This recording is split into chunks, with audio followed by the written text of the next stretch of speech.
Hey everybody, MBG here today with a review of the new Nagash End Times rulebook. Now, nobody kind of knew what this thing was going to be. Of course, there was a bunch of rumors and things like that, and other than the fact that the sky is falling, so to speak, on the Warhammer fantasy world, we didn't really know what to expect out of this, and then there was a lot of leaks and things, and now we have this spectacular looking 2-volume set. Rulebook that's fully playable with Warhammer Fantasy. It's like kind of like, I guess, like a mini rulebook, and it wouldn't surprise me if this was like the precursor, the hype build up to a release of 9th edition for Fantasy. And to be honest, I love Fantasy. I haven't played a lot of Fantasy. I think the last game of Fantasy I played was the first week that 8th edition came out over 4 years ago, but unfortunately I just haven't been able to keep up with it. You know, you can't do everything, and this kind of fell by the wayside for me.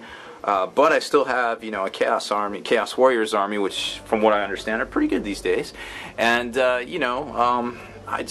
really enjoyed Fantasy. I always enjoyed the lore and things like that, and the whole story of Nagash was pretty interesting. Of course, you know, there was a lot of fluff, and of course they expanded on a lot of it with this book.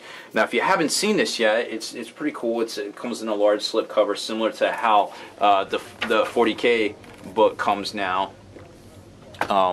With, you know, you basically get your 2 editions. Here's a summary. You know, the sky is falling, the few believe it, which is just kind of like just a backer piece there, and you've got your two books here, which is basically like one of fluff and then one of actual rules. And obviously the fluff one is that big, and this is the rules one right here.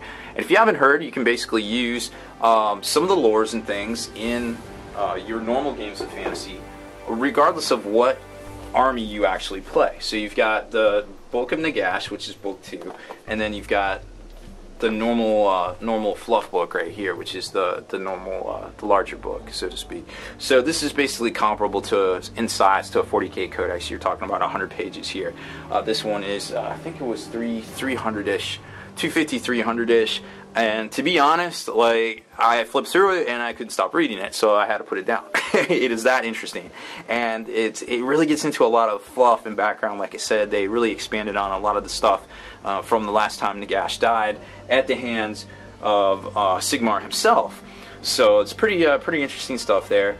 So let's talk about the fluff book first, because, you know, this was, for me, and I'm sure a lot of people out there, you know, we enjoy the background more than actually playing the game, and, you know, hobbying and things like that are always a plus for me. But don't get me wrong, I enjoy playing the game too. So these first couple of pages here, pretty amazing. Where it starts getting into the Skaven will rise, the first to fall are the old cities of the old ones. So basically, I guess the losers may get taken down. Then, you know, the chaos and cults and things like that rise up and start taking out, I guess, the cities of man, so to speak. So that was interesting. And then it looks like the elves actually linked up and got together, because it alludes to in this passage here that they combined forces, but they were still put down. So that's pretty interesting. And then chaos just rises up and does what it does. So that's it. And then it goes into, you know, the lizardmen see it coming and things like that. So I mean, it's just an amazing read. Like, if you're into the background of Warhammer Fantasy, that first 5 pages right there was amazing. And then it gets into a whole lot more, a whole lot more.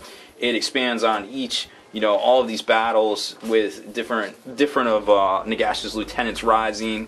It gets into a lot of the battles in those realms of both man and the old world, from ancient Arabe to the frozen north, down to some of the, you know, the more deserty lands. So like Xandri and things like that. So it's just very interesting, and of course Ulthan itself, the island, and then the Skaven, you know, coming up from the underworld, and, you know, the dwarves trying to fend them off. So it goes into, it's basically 5 chapters. The last one being the rise of Nagash and him actually fighting Lord Set and things like that, and the rebuilding of his armies from Archon the Black and his alliance with Manfred. So lots of crazy stuff here. It's an amazing read. Like I said, I had to stop. I literally had to put it down because I couldn't stop reading it. But hopefully I'll get to it tonight. There's a nice shot of the Black Pyramid right there, and then of course you've got Nagash looking over all, and then where's that? That's a really nice piece of artwork there with Nagash lording over Cetra here as he is about to take him down, I guess. So pretty cool stuff in this book right here. I mean, shoot, this book right here, pretty amazing in and of itself, but the fact that you get to actually play this stuff is even cooler, and that's what the book 2 is all about, is the actual models themselves. So let's get to a few things. From what I know about fantasy and the current edition, 8th edition. So here's the contents. We've got the Warhammer rules themselves, basically some new Warhammer rules for if you want to play like narratively, like battles, escaping kind of battles, and dwarf battles in the Underrealms and things like that. And then you've got the lore of undeath, which any army can use. I've said that a couple times already. Then you've got a couple of different haunted forests and things like that. And remember, if you're into 40k at all, you we kind of saw a lot of rules port over from 8th edition fantasy to 7th edition 40k, from terrain to random charge links, all sorts of stuff. And I won't even get into that, but you know, there's specific things in fantasy that have rules, and that they expand on that as well in this. New armies and units, pretty cool stuff. Just basically how to field Nagash, how to field his lieutenants, how to field some of the other models coming out later in the week, or excuse me, next week, like the Morghast and things like that, the Spirit Hosts, all sorts of things. There's rules for Sigmar in here, there's rules for Crom in here, there's just all sorts of rules, and it's really cool to see some of these old guys from the last big campaign coming back and making a reappearance in this book. So you've got all that, and it gets right into it. It's like, how to use this book. Hey, new Warhammer rules, here we go. And then you've got some of the narrative things, like I was talking about, this specific like you've got these pieces of terrain, of course, you've seen the Gardens of Moor, and then the Haunted Forest, which you can expand some of the little pieces out of here in with the Warhammer Woods. Then you've got the Lore of Undeath, and of course, any wizard can choose to generate spells from the Lore of Undeath. So you've got all this, which is really cool. And of course, if you're Nagash, you get a super bonus on being able to, you know, get a bonus to your summoning spells and things like that. So there you go. Chapter 2, New Armies and Units. You've got Undead Legions, which is basically like a combination of Tomb Kings and Vampire Counts, which is kind of, if you've been playing fantasy or been around game stores, I guess, for as long as some of us have, you know, towards the end of the 2000s, there was only Undead, and then they split them up into Vampire Counts and Tomb Kings in the early 2000s. So now they're kind of like, oh, well, guess what? You can go back to doing that together because it's the end times. So you can use these rules, which is kind of good and bad, I guess. I mean, it's a lot. It seems like it's a lot cheaper because now you can buy all these plastic models. But on the other hand, you know, stuff's not being pewtered. But on the other hand, you know, it's kind of like, hey, it's been 15 years. I don't know. Yeah, like it just seems weird. Like, why haven't we done that? But then again, the Nagash models need troops themselves as well. So while you don't use the special rules that are pertaining to Tomb Kings and Vampire Counts in general, you get Nagash's stuff, which is cool, and they don't have to make new models, Games Workshop that is, which is also cool. And you know, they can focus more time and effort into making these amazing looking things, like of course Nagash and the Mortarks and all that stuff, the Morghast. It's cool to see. I'm really stoked about it. Like I said, I literally could not stop reading that book, and I had to fight the urge to actually read it while I was recording the video.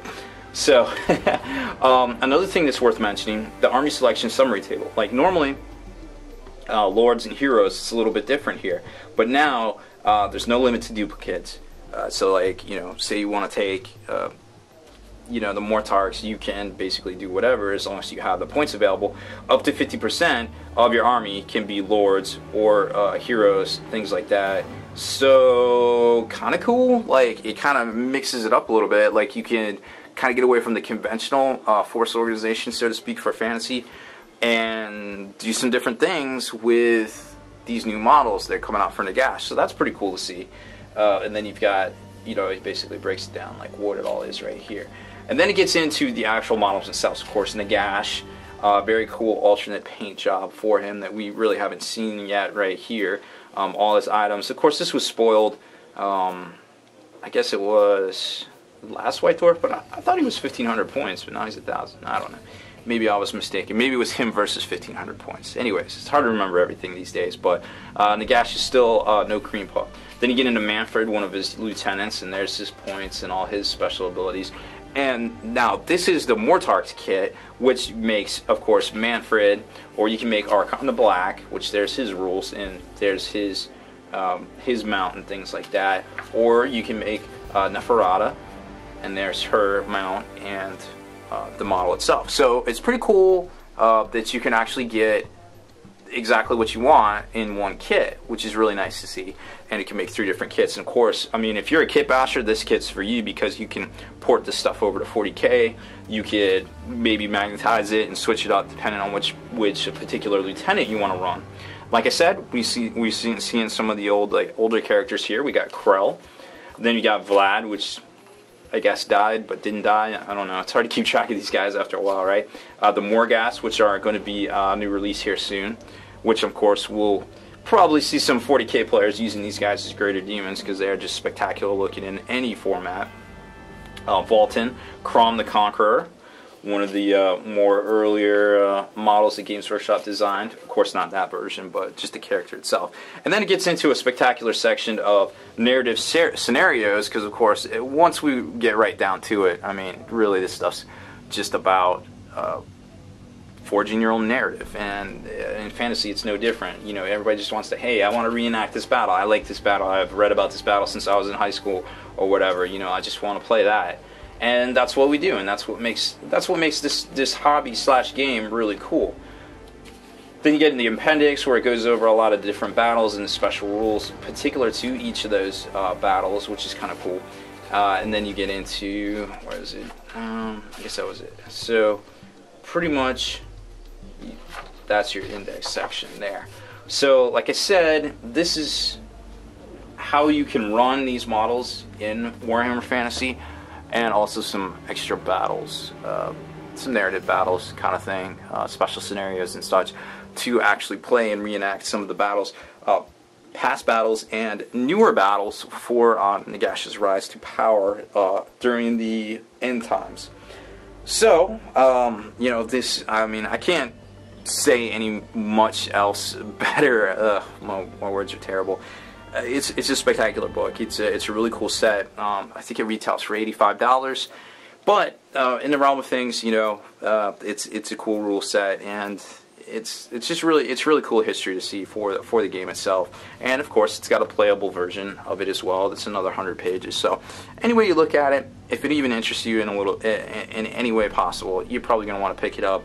If fantasy isn't your thing, you know, that's cool. It's cool they're doing that. Maybe give some 40K players some hope for some of the narrative campaigns and things, maybe in the near future for that game system as well. But for now, this is what we got, and it's really cool to see. If you have, you know, any sort of interest, I definitely recommend picking these things up. So that's it for this one, guys. Make sure you stay in the trenches, subscribe to this YouTube channel, check out the blog, SpikeyBitsblog.com, and listen to our podcast, ForgeNarrative.com.